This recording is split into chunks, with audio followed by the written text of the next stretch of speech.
Welcome to Fashion Neurosis, RM. Thank you for having me. It's my pleasure, and it's really nice and comfy here. Can you tell me what you're wearing today and why you chose these particular clothes? So this is the new season of Prada. It's also one of my favorite brand, and leading by Raf Simons, and he's also my favorite. And like, to be honest, I'm really these days I'm really counting on my stylist, which is my friend. Shout out to Kim, and he recommended this shirt because usually I really like this kind of like muted and bleached, like dyeings from the like natural elements. So with this color, I feel really natural and myself. Yeah, it's such an important thing that clothes, they have the power to really free you from self-consciousness. Sometimes. And you're the leader of BTS, one of the biggest bands of all time. And you've sold over 40 million albums, and you're the only band since the Beatles to have 3 number-1 albums in a year. And you have a humility that's not associated normally with pop music. And I wondered why that's important to you. I think I never had a wish like to be this big, because I always wanted to have, like such influence to, when you become an artist or a influencer, then sometimes you really want to reach as many as you can. So when you are in the middle of the pop music industry, particularly, it feels really easy to be just interrupt and to be feeling like you have to make people happy, and you have to do better on the charts, and you're in the mainstream, so you should keep your influence and impact by the numbers and stuff. But why I chose this thing, maybe it's not that I chose. Somebody gave this thing to me, and if there's a reason, then I have a belief that it should be still starting from the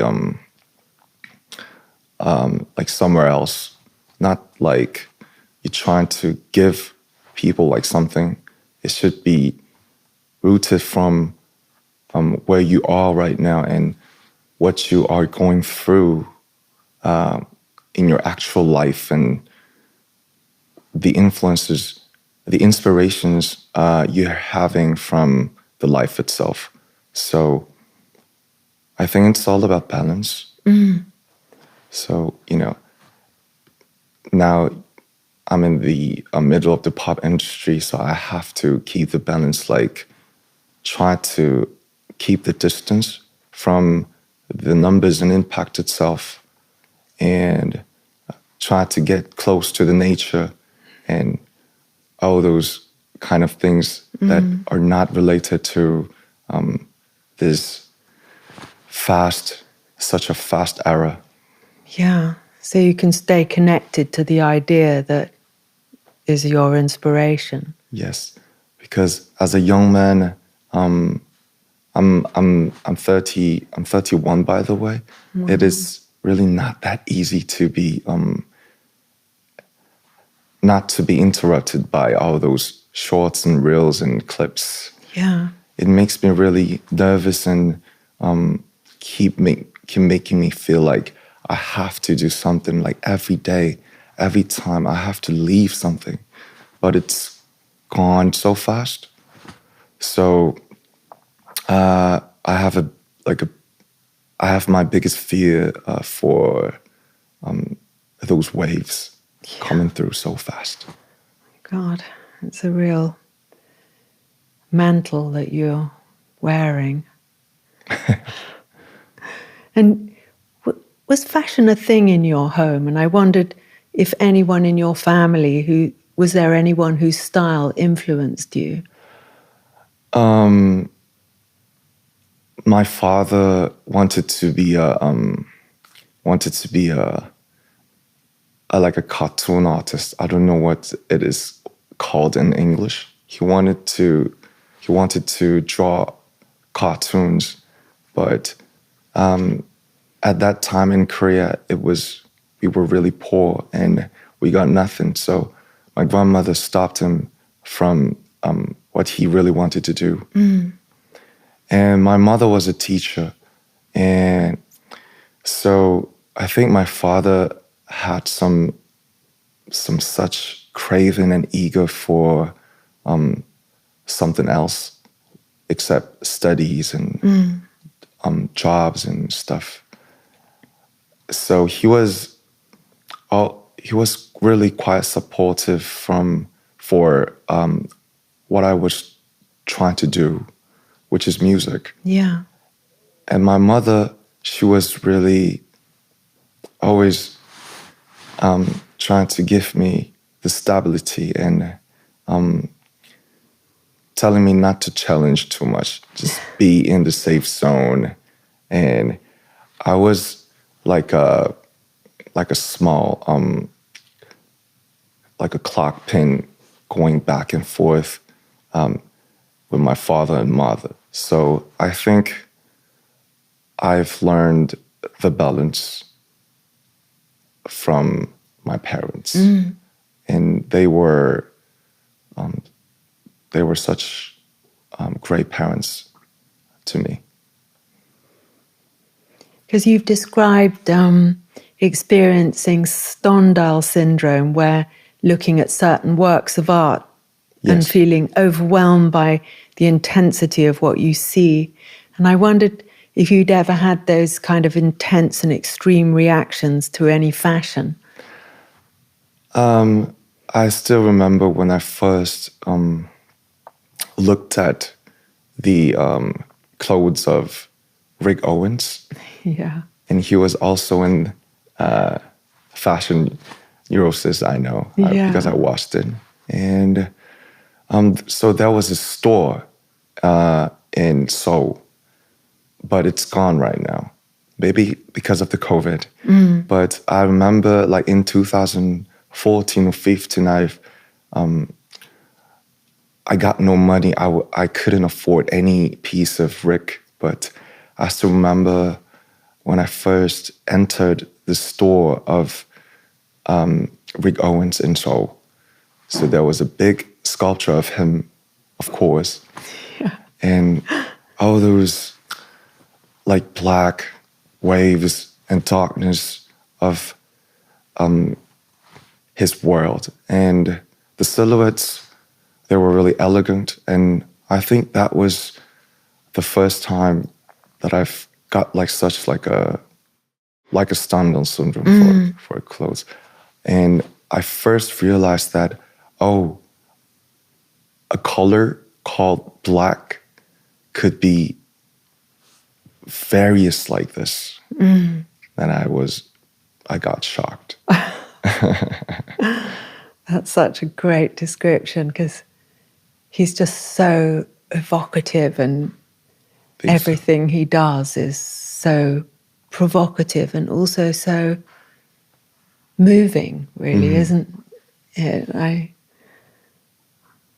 That must have been an amazing experience. I still love his clothes and, of course, his words.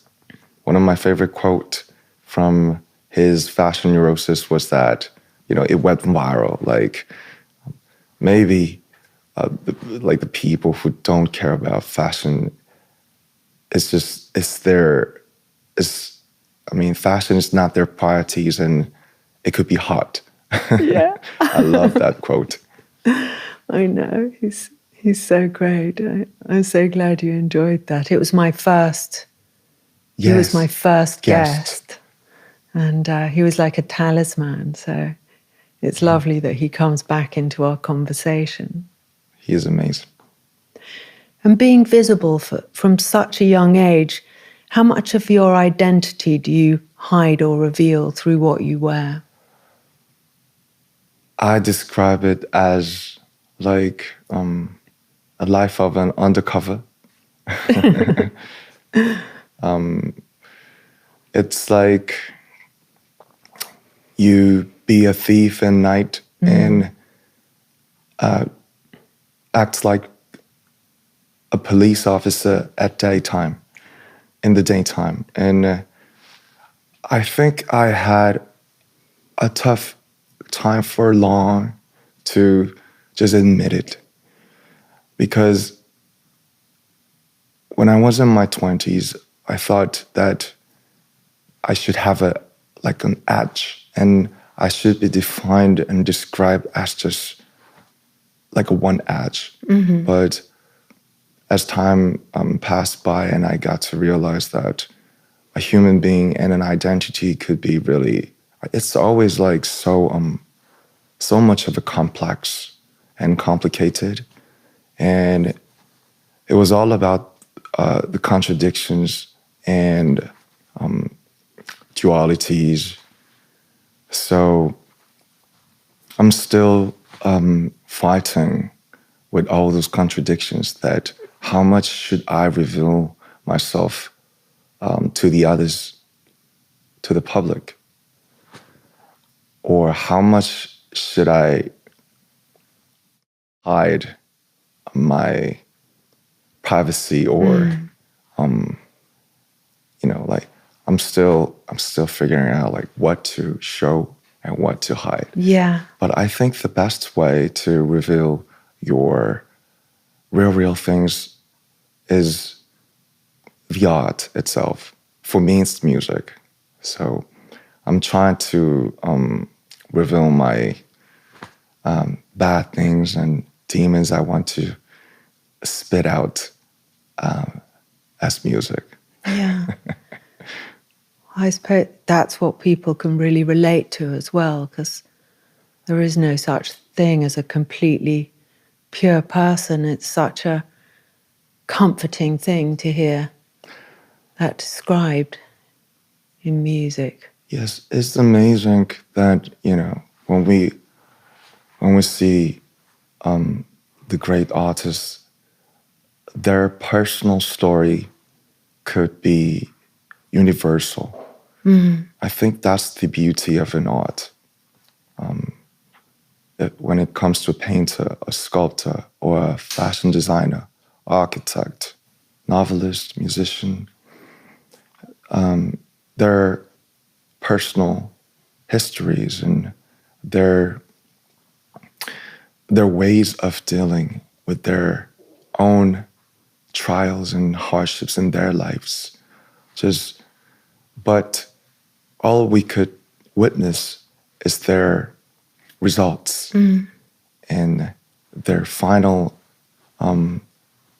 pieces of their digestion. And I think that is so beautiful to watch, and I always wanted to be someone like that.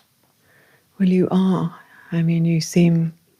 I'm trying. Yeah, I suppose that is the difference maker, is that we try and it continue, that's the thing that drives us forward. And you come across as a very thoughtful person, and you cite a lot of literary influences from writers like, including George Orwell and Murakami and even Carl Jung. And I wondered, what was the first book that changed your life? I think, well, just to add, I think I read much more when I was younger. Mm. And all those social media keeps making me not to read books. Yeah. It's getting really harder and harder to watch cinemas. And read books these days because I feel like bored sometimes. I could watch the movies on Netflix and we could always stop. So these days, it feels like a luxury to go to a theater and make our phone to an airplane mode. Yeah. And just to be just leaded by a single director's intentions and artistry. It's a it's becoming more rarer and rarer experience these days. So I think my first book, like a Stendhal Syndrome, was for books. I think it was Damien, if it's right, by Hermann Hesse. Yeah. Yes. And because I think I discovered the essence and the reality of my what do we call it? Like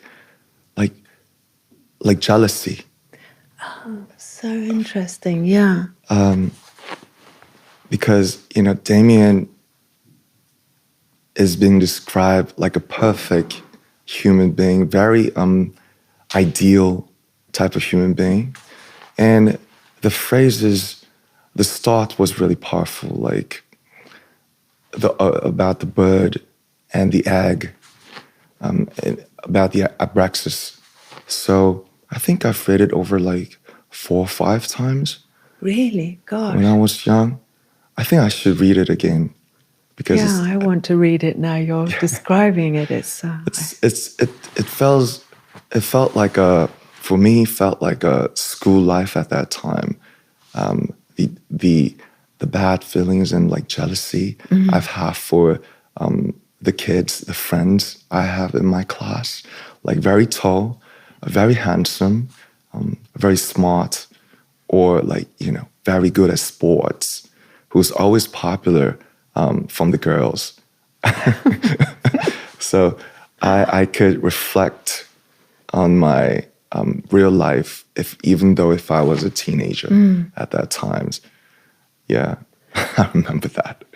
It's such a good book to have found because jealousy can be such a thwarting and crushing feeling. And I remember my shrink saying to me, I was talking about feeling how bad I felt to feel competitive with someone. And he said, well, you can treat it as a game and to read something at that young age, so kind of philosophical, and also that it's actually not that bad to feel jealous. It's part of finding out what you can handle. It seems an amazing book. How did you find that book? It was being treated like a classic and very, very recommended by the parents and teachers. So I think my parents always took me to the city library every weekend. And I think that's one of the best things that a parent, like parents could do to their kids. So they just naturally gave me the chance to reach all those great answers and interesting results of the ancestors. Yeah. God. Yes. Because you have the demeanor of a man with the burden of leadership and how to use his power in a conscientious way. And I wondered, how do you deal with the loneliness that comes with being a leader? It's still hard because I was the first the member of the team, the band, and the label did give me a lot of burden to put the team together as a team. And we had such different backgrounds from different cities. And different tastes, different dreams. So I think I was really like overwhelming or very like a powerful type of like bossy type of leader for the first like 8-9 years. But as the team got bigger and they have their own names and careers, it just didn't work out anymore. So, of course, I mean, they grew up a lot also. So, after that, I've changed the way to communicate. And I think a leader is just like this. For example, everybody is lying on the couch and the window is open and it's too cold. So somebody has to close it. But nobody wants to because it's too comfy here lying on the couch. It's so annoying. If one single person has to stand up and get off the couch and walk a few steps to close the door, then I think that's what a leader does for every part of the team. That's all. That's a huge thing, isn't it? It is a huge thing for some situations. I suppose by getting up to close the window, you risk losing your place on the cozy couch. And it is the act of courage and confidence as well.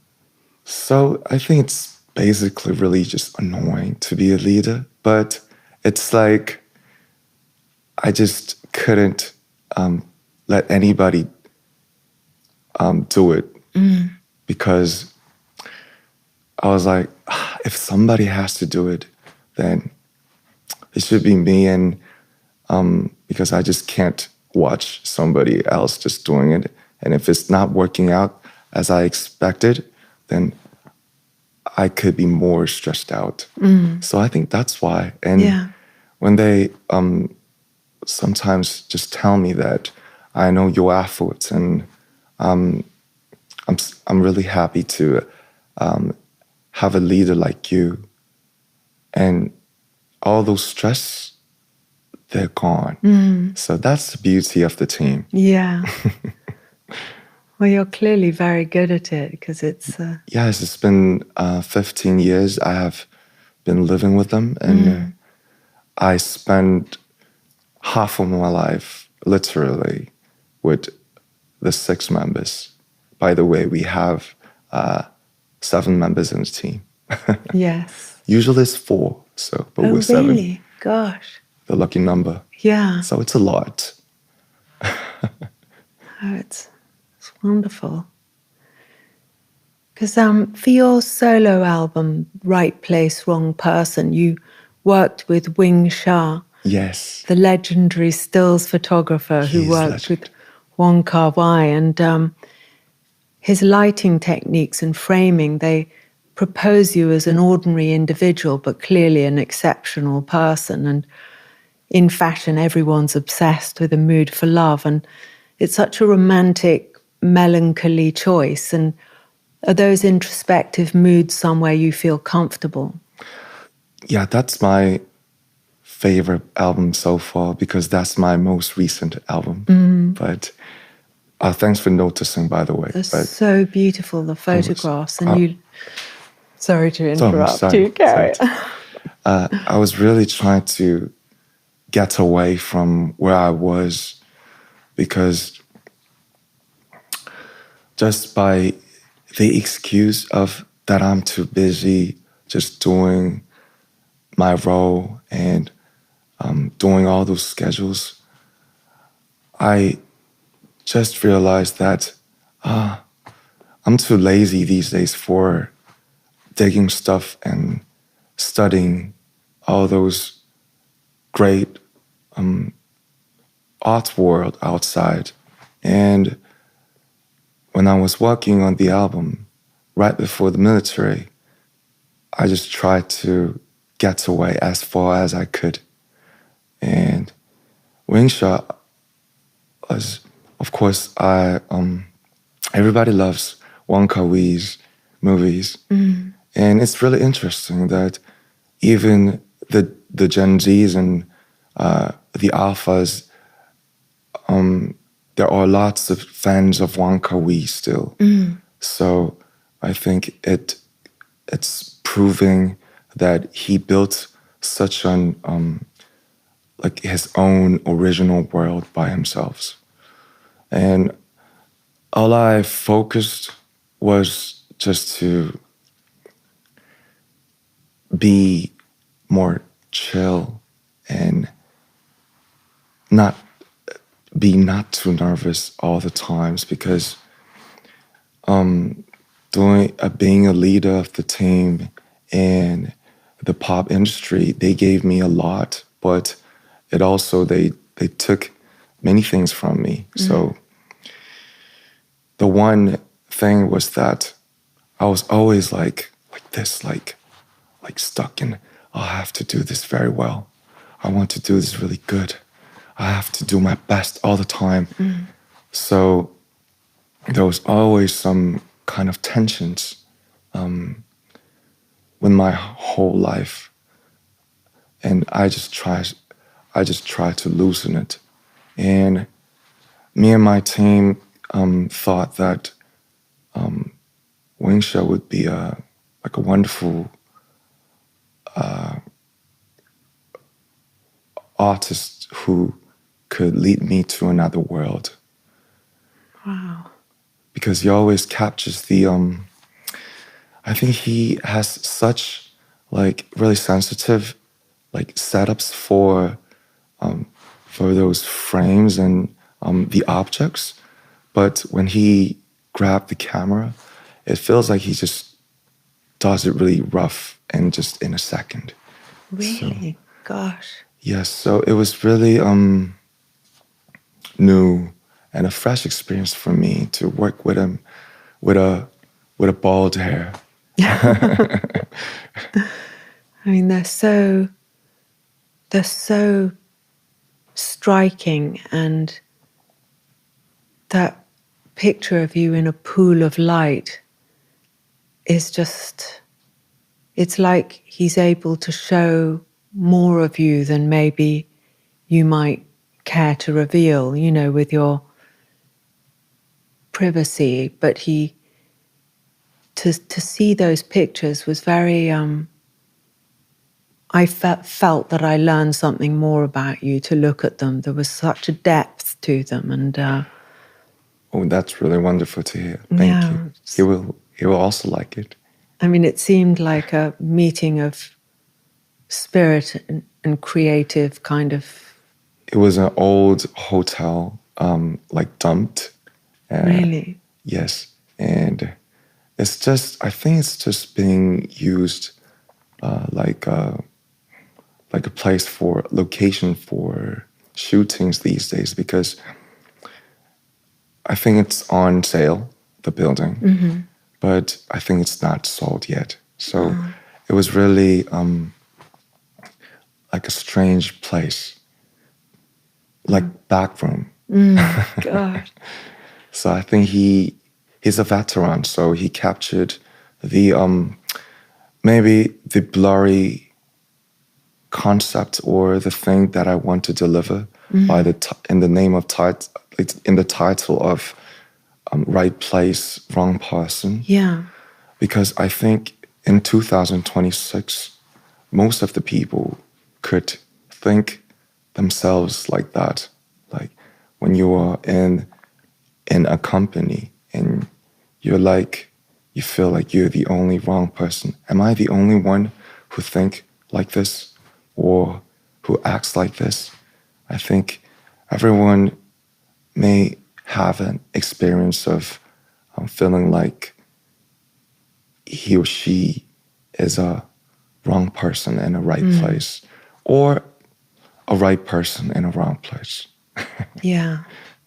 feeling the outsider is a thing you hear a lot of people talking about.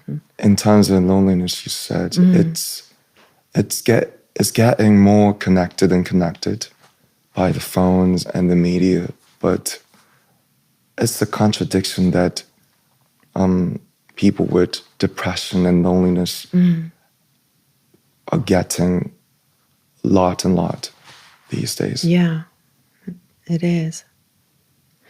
And you're constantly surprising in your artistic references. And I noticed you had Kim Gordon's Bye Bye on playing on one of your Instagram posts. And I love that. I know she was also on Fashion Neurosis. Yes, she was. And I think and everyone knows she's the coolest grandmother in the world. I know, she is. I don't want to call her a grandma, but I think she's the coolest. She is. Is it like, because I love that, her music, that sort of punk music, that was my generation. And if I wanted to listen to a Korean singer who embodied that kind of crackle and tension and sort of thing that she has, who would you recommend? Really, really strong and intense. You should listen to No Brain. No Brain, okay. You could already feel the... I get it already. The band is called No Brain. Yeah. And I think the coolest grandfather who's still ongoing, like Kim Gordon, his name is Kim Chang-wan. And he was also in a band called Sanullim, which is translated as The Echoes of the Mountain. It's like Sonic Youth of Kim Gordon. Wow, yeah. I think it's very psychedelic, but I think he's truly one of the best Korean artists in the history. So I would recommend you No Brain and Kim Chang-wan. Okay, I'm going to check them out. That's exciting. And you're interested in art and you have a sophisticated taste in paintings and sculpture. And I read that you like Philip Guston and Giacometti, and you have an amazing collection in your home, mostly of Korean art. And I wondered, what was the first piece of art that you knew that you liked? On tour, when you're doing a tour, sometimes you just can't go out because there are a lot of fans, and it's really hard to just be on your own. So in 2018, I was really, really bored, and I got nothing to do.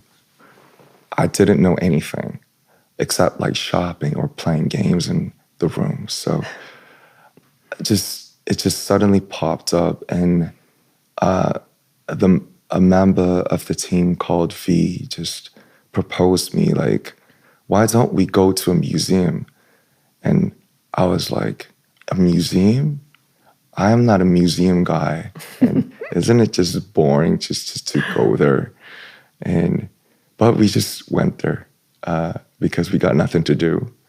And I saw the paintings of Monet and Van Gogh and Sarah. And of course, I knew the names of them because I saw them in the book when I was in school.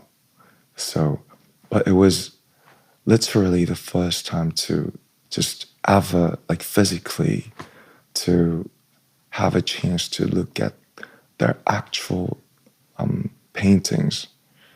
And I think Impressionism is still the biggest, the most widest open entrance for all of the outside people in the art world. Yeah. So Monet and Gauguin and Sarah, they opened me the entrance, and as I got into it like further and further, more and more, my taste became a little bit more of a complex and complicated. So yeah, that's how I just got into it. Because in the video, you have a little sculpture by Ugo Rondinoni. Oh, yeah. Which I love. I once went to his house in New York. Oh. And he had all these crazy sculptures everywhere. It was really exciting. I just loved how he just added the colors to the rocks. Yeah. And so it twisted. Art helps you make it widen for your perception to the world. And after I saw the colors of his rocks and stones, I think he gave me a twist of when I also see the actual mountains and rocks. So I just love that. Oh, that's great. Gosh. Because you talked about something called airport fashion, and you said, people expect me always to wear something new. And I wondered what your favorite airport fashion is at the moment. Airport fashion. Such a good expression. Yes. Is there my favorite airport fashion? I remember when I first see, I think it was like 12 years ago, and like 2013 or 14, and I got to know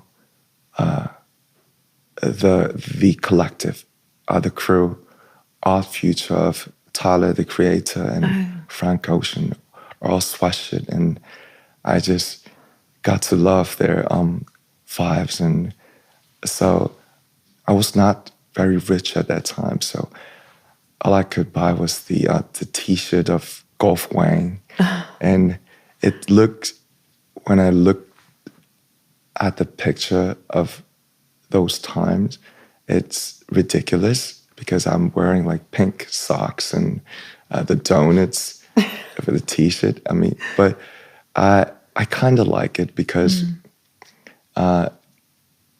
it reminds me of the times that I was really more pure and more younger. And I just got to realize that if you hate something too much, then you kind of like it. Yes, that's so true. If you really hate it, then you just got no interest.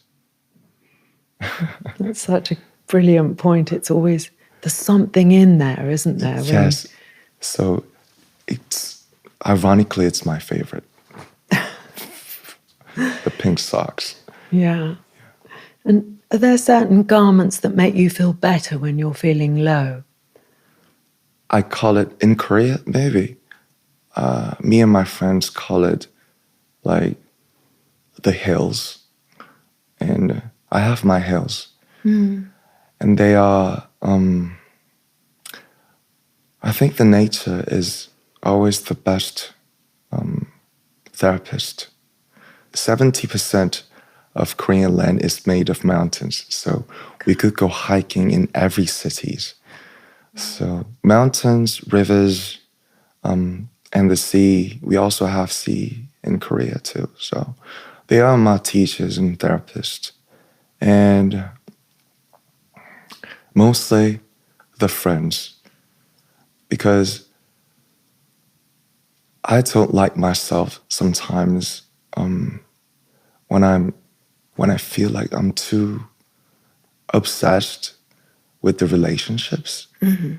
Like I always ask myself, like, could you just please be on your own for a second? Why do you always need somebody to talk to or to go for a trip? Could you just let yourself be alone for like a week And because I mostly feel really hard to be just do nothing and just be on my own. So, but friends, I think sometimes they're everything, family and friends. And art, of course, music, architecture, books, and art. There are lots of hills that I always have to rely on, and that's the exact point. I just finally find myself like, I'm too weak. I always need those hills. Yes. I suppose part of being strong is to recognize weakness, or what people call weakness, but it's just a different mode, isn't it? It's a different place, as long as you don't, speaking for myself, sink down too far, and then there's so far to come up. And yes, I think being strong starts from admitting your weakness and your defects and flaws. I have too many flaws. You're quite a hard taskmaster on yourself. Maybe because I grew up in Korea, and Korea is such a very intense country. But that was that's where the contradiction comes through, because that's the exact point what made Korea this Korea. So I love it, but I hate it at the same time. But I suppose that's also the signature of an artist. I mean, I read this little book about Giacometti once, and he tortured himself about his work and was always undoing it and fixing it. Yeah, and but if you can bear to be like that, it's incredible. Yes. Sometimes I just don't know any ways else but pushing yourself too hard to the edge. I mean, it's really too much overwhelming sometimes, but eventually I want to be a different person. I want to get away from this someday. Well, it's good. Things are phases, and you're such a young person, and you've done so much. And you seem as though when you set your mind to something that you go towards that. So I'm looking forward to seeing your next. On the cover of your new album, Arirang, BTS are all wearing these permutations of an elegant suit that could almost be a uniform. And it's glamorous, and it suggests the confidence to be subtle. And do you feel like subtlety is a more representative of where you are at the moment? Yes, because we had to admit that we are very confused, and we just can't reach a like a certain very obvious consensus of visions or tastes or dreams. So it was a very confused album. I think I'm still very confused, and I think about subtlety a lot. But yeah, like I just don't really know. It's very subtle, but so we wanted to be very straight forward, but we failed. But we did know that we were going to fail. That was maybe the place that the subtlety comes from. And those conflicts and the shakings,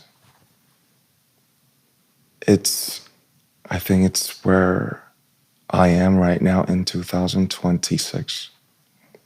I want to be very certain and straight, but I think I always fail. I mean, I think it's the most incredibly beautiful picture because it seems to have all this, it seems to capture the past of each member. And even though, you know, there are certain similarities in the way that you're all dressed, there's this individuality that really shines out of each person. And I think it's really beautiful. And I suppose there is no such thing as certainty in a way. So, and that's got to be good because it means things can evolve. And, you know, as somebody with a lot of ideas, that it's just a bit nerve-wracking to feel, Yes. feel like that. And sorry.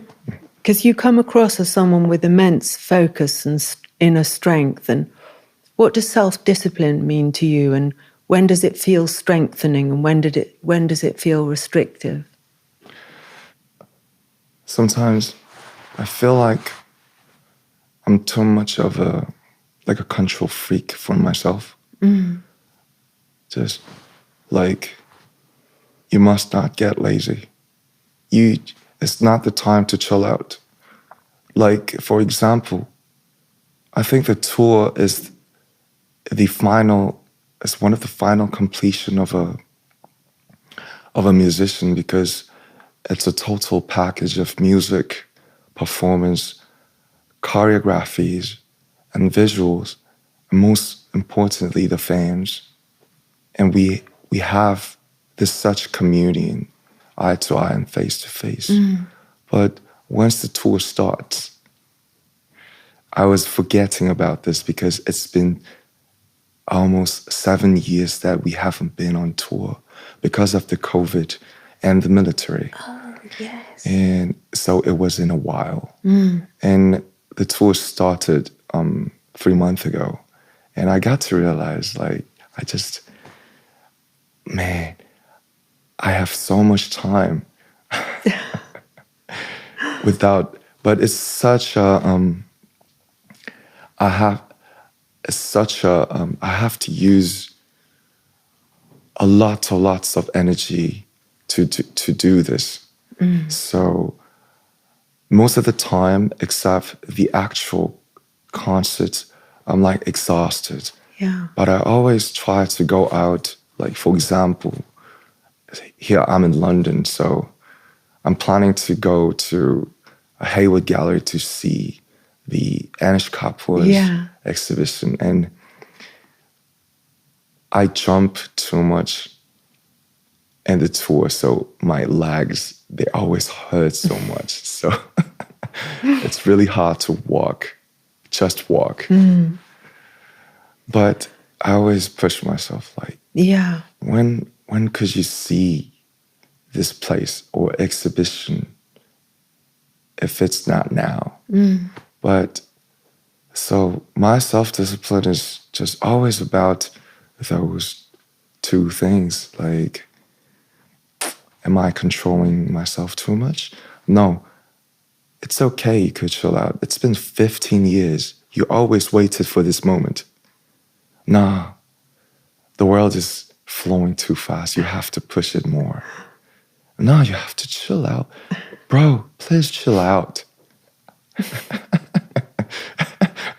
So a friend of mine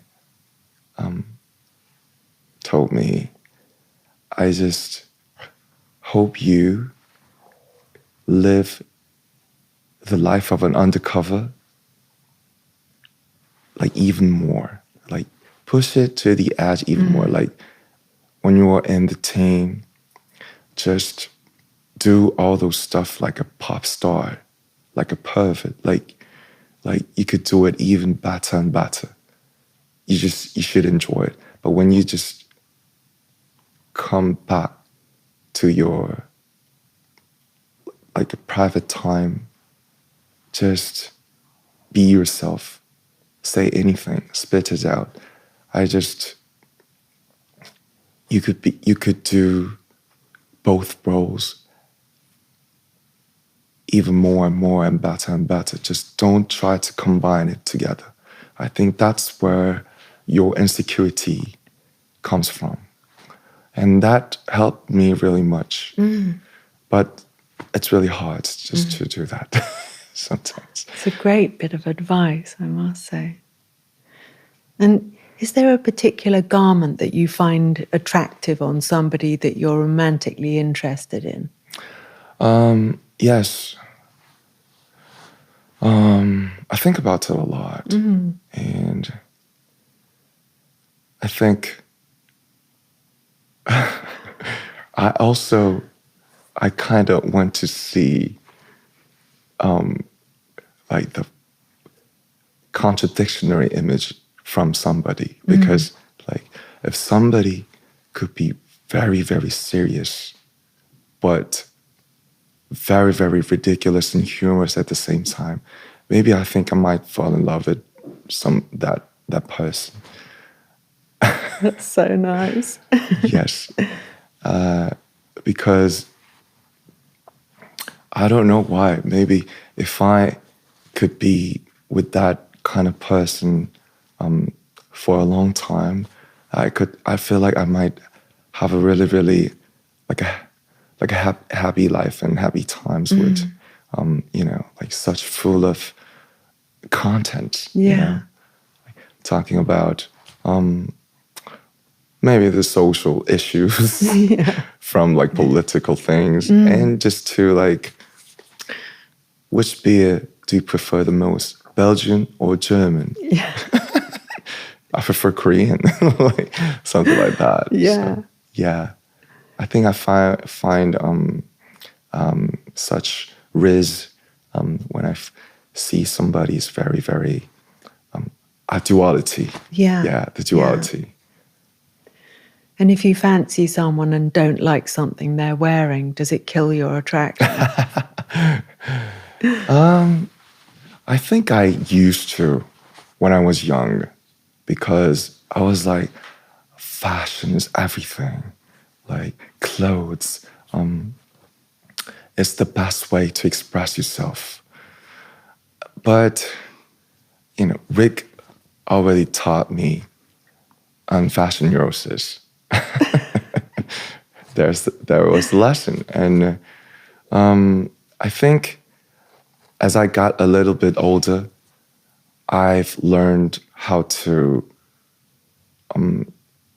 really, really respect somebody's taste and a way of expressing themselves. I was talking that I'm learning about it like years ago, but now I think I could say that I became a person like that even more. And for that part, that is the exact part that I want to become like that even more and more. And fashion is the clothes. It's really important because we just habitually judge other people just by the looks and the fashion. Yeah. So nobody wants to be judged easily. So, because on your album Arirang, you have a song called Normal. yes. And I wondered, what rituals do you have to create normality when there's less of it around in your life? And because I noticed on your video when you were showing the art that you made your bed, and I wondered if that was one of your rituals and what rituals you use to ground yourself. To turn off, right? The word, sometimes a language or a single word could define your entire world. So just my obsession with a word, normality, that was the way, one of the best way to get away from it. You should be normal. You should just be one of them, because I am living a strange life. But as I got to obsess with I want to be a normal person. I just want to be one of them.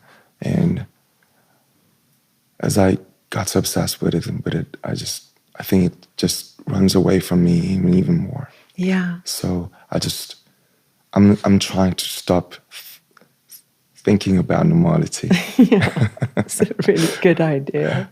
You should turn yourself off. You should be private. You should not be noticed. I am trying to get away from it. I mean, it's the most incredible album. I've really immersed myself in it and been enjoying it so much. And your process is so rigorous, and the effect is both optimistic and full of freedom and inclusion. And I love the song Hooligan, and it has these captivating melodies and also what sounds like metallic.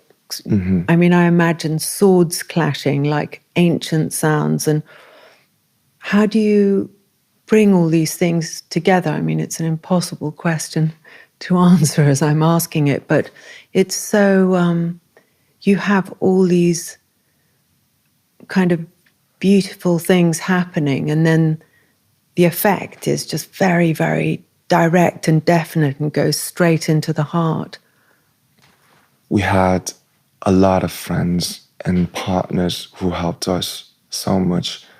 We did the session for an album 3-4 months, and we stayed in LA, and we luckily had a chance to work with such great musicians and artists that could help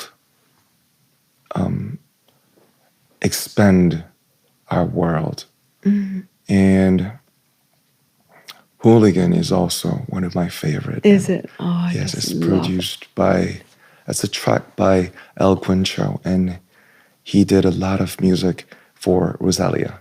Oh, wow. So he's a very, very extraordinary and special sound maker. So he brought all those strange and never heard of sound to the session. Yeah. And I remember Jungkook and J-Hope did make those amazing no-brainer top lines for and also came up with the word hooligan. So the credit is I think I did such a small part of for this album, because the team itself got so much bigger than before, and even the other members, they also have done their own solo careers, and they grew up so much. So I count on them so much. So I'm a very, very lucky person, and I've learned so much through the process of making the album. And I think I could do better when it comes back to my solo album, the next. So yeah, it's a beautiful back and forth, I guess. Well, thank you so much, RM, for being on Fashion Neurosis. And it's just been wonderful to listen to you and to connect with everything that you've talked about. It's really. It's such an honor to be here. And I might be the first Korean. I am so honored to have you here. Happy. And I just think there's something magical that you've done with your music, that you managed to touch people from such a huge age range, and that is really a huge talent, the talent of a leader that you clearly manifest. Thank you so much. Thank you so much. I always wanted to have a podcast experience, and I think it's my first time. Really? Yes, I've done thousands of interviews, of magazine, videos, and like music content, but a format of bumping into somebody's home, and casa, and talking with Bella, which is an amazing person, and this was one of my deepest and the most honest and happiest interview that I've ever done. Thank you so much. Thank you. It means so much.